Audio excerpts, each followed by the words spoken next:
mbokk yi on s'est beaucoup battu pour un projet te projet boobu mooy sauver le Sénégal ay at juróom-ñeenti at ñuy xeex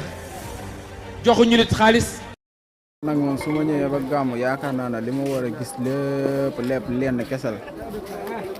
ziyaare ji demaat mais li ma fi gis man góor si jaaxal ma nag de fu ma mënti dem rek fu ma mënti dem naa ko fekk quoi wóor na alxuraan fu ma mënti dem naa ko fekk. nag moom su ma ñëwee ba gàmmu yaakaar naa ne li ma war a gis lépp lenn kesel ziyaare ji demaat mais li ma fi gis man góor si jaaxal ma nag de fu ma mënti dem rek fu ma mënti dem naa ko fekk quoi wóor na alxuraan fu ma mënti dem naa ko fekk. mbokk yi on s'est beaucoup battu pour un projet te projet boobu mooy sauver le Sénégal ay at juróom-ñeenti at ñuy xeex joxuñu nit xaalis